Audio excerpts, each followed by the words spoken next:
Now, hey Jackson, how you doing today? I'm doing well. I'm doing well. I feel like I'm in Motown. So there you go. Because you are, sort of. Um, I got to do this. I don't know if they warned you about this, Jackson.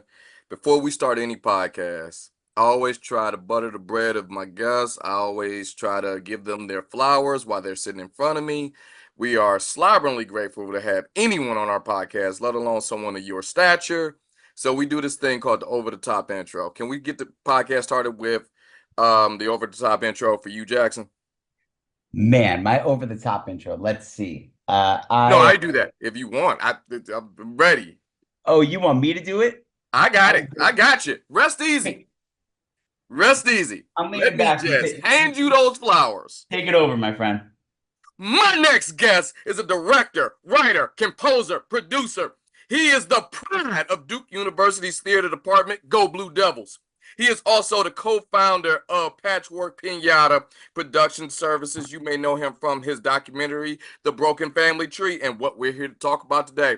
1660 Vine, currently on Amazon Prime right now, and coming to on-demand platforms all over, including iTunes and YouTube, starting in 2025. Jackson Prince, welcome to the podcast. Thank you, my friend. That wasn't over the top. That felt like absolutely on top. So I appreciate it.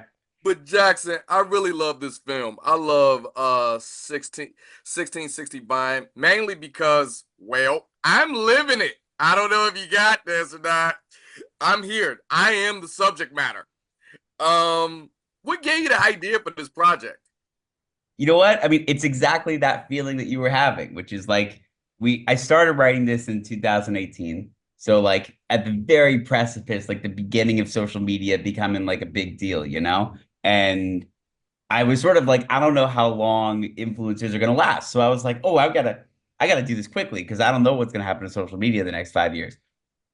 And it turns out that like in the last 5 years since I started writing this show and it's updated and everything and whatever, the this conversation about social media about, how do you make it but make it in the right way? How do you stay true to yourself and yet get your message out there? Like all of those themes are still so powerful. So it came from like an internal question of like, do I like how I am on social media? And it turns out that it's sort of a question that a lot of us are asking of cross generations. Yeah. Your generation, my generation, Gen Z, all these, every generation has their own version of this question. So I'm just super grateful that it's found the audience that it has.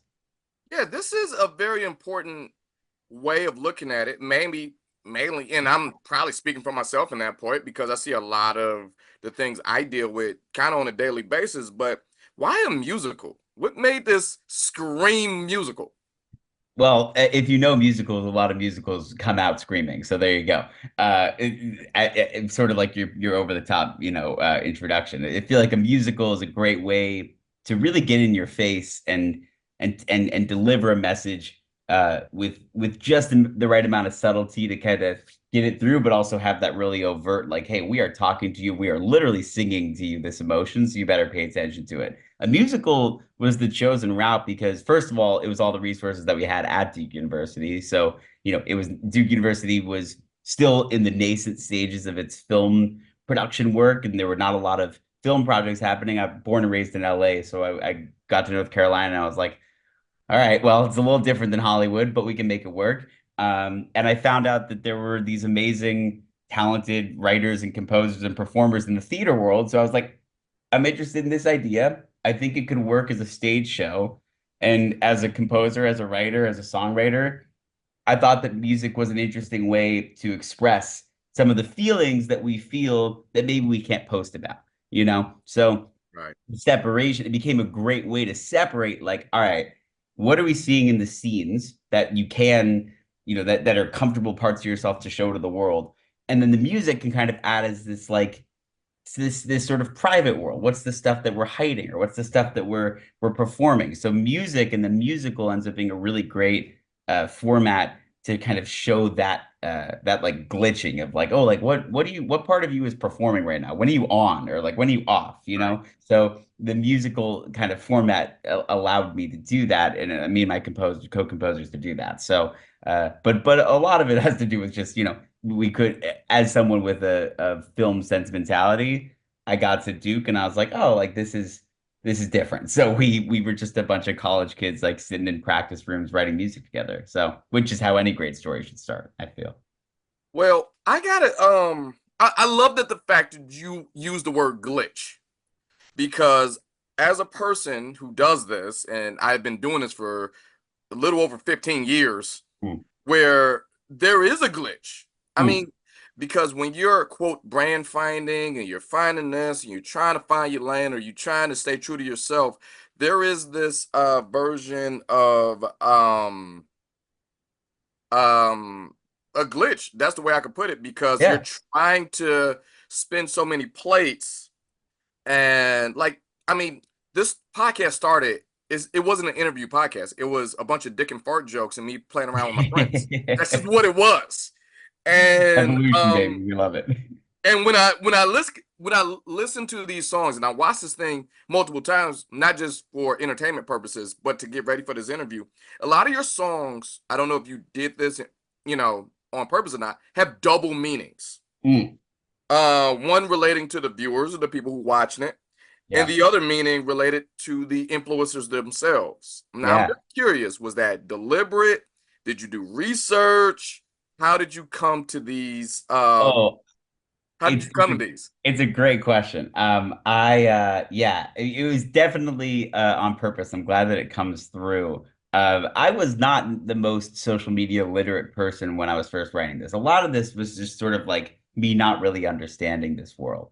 And as I started, coming through these ideas and working with these other songwriters to get these songs through, we realized that there was such a great opportunity to embed a lot of deep meaning into this. And what was really fascinating was once we got this cast together for this movie, a lot of whom are real influencers, we had some really deep conversations on set with influencers who maybe didn't think about the implications of their own brands or their voices or how they're using their platform. So like even some of the actors themselves in the movie were singing these songs that you're feeling this meaning to, and we're like, wait a minute, this song is touching on a feeling that maybe I haven't looked at yet. I should probably Right. check this out.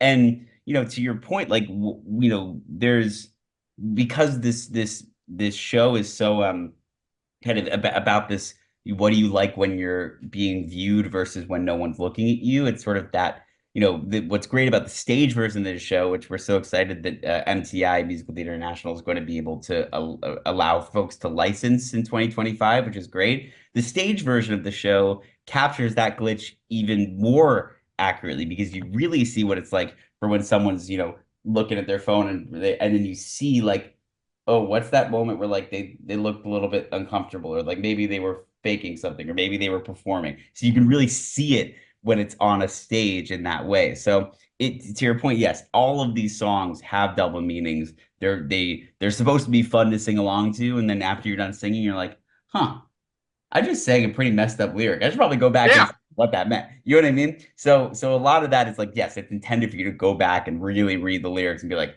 okay, like what was this English major talking about? Because he was doing something, you know?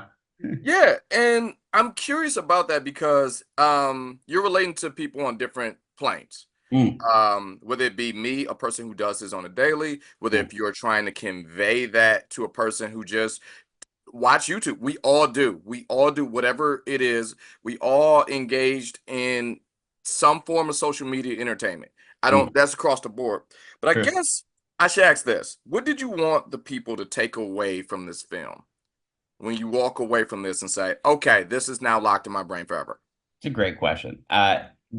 There's a there's a part of this movie that I think really lies in the embracing of this moment that we're in. I think that we're at a time when a lot of people want to like deny where we are, deny what's happening, and say, "Oh, like that's not my generation's problem, or that would never be my kids, or that's you know, like, yeah, that's my dumb cousin does that, but I would never do that. And I think this movie really celebrates like we are all a part of this moment, no matter what generation you're in, no matter how much or how little you know social media, whether you're a content creator or content follower, we're all a part of building this ecosystem. We're all a part of launching these influencers to this place where they could actually have influence, right? So I think the thing to really take away is like, you know, one, embrace the moment. You know, don't lean into the big questions that you have about this world. Ask your people from other generations or people who are, you know, who know more about this stuff if you want to learn more about social media.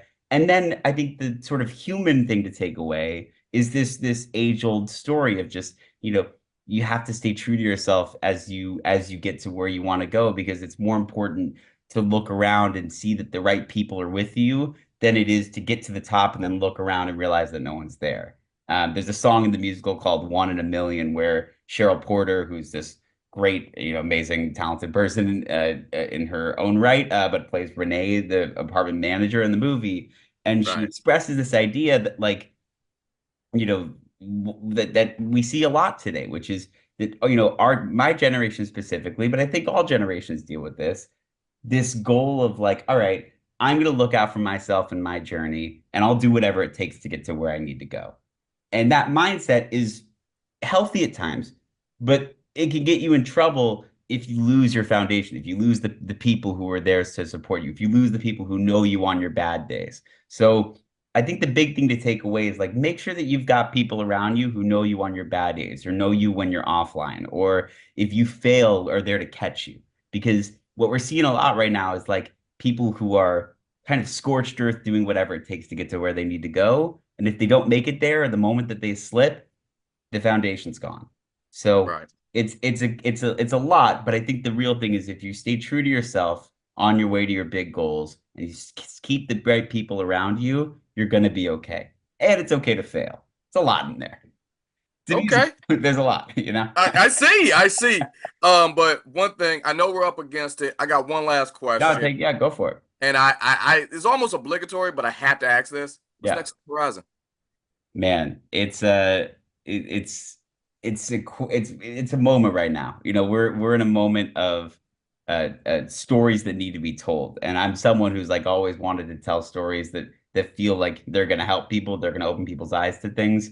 I'm really interested in technology, so my second musical is I'm just in the process of writing it at this moment, and we're hoping to have our first developed production of it by the end of the year next year.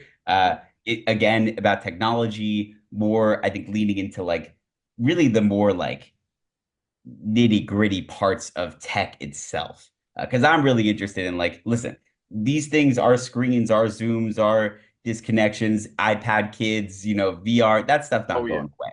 So again, in embracing the moment, how do we as a society like say, all right, like how do we take care of our kids? How do we take care of ourselves? How do we take care of our future? And like that's what this next musical is going to be about, which is like really leading into like what can our technology do to help us? What can our technology do to hurt us? I And it can't wait might to be it will be similarly fun and crazy like Vine is. So look. I can't wait to see it. Vine is awesome. I can't wait for the next stuff. And also, you're always welcome to come back, Jackson. If you want to chop it up and you want to talk about this project, you always have a home here at Just Talk with Sam podcast. absolutely. And listen, if you want to come out to LA, you know, I know that the Dodgers and the Tigers open the 2025 Yes, we season. do. So if you find yourself in LA, I got a ticket for you, my friend. So we could go see him.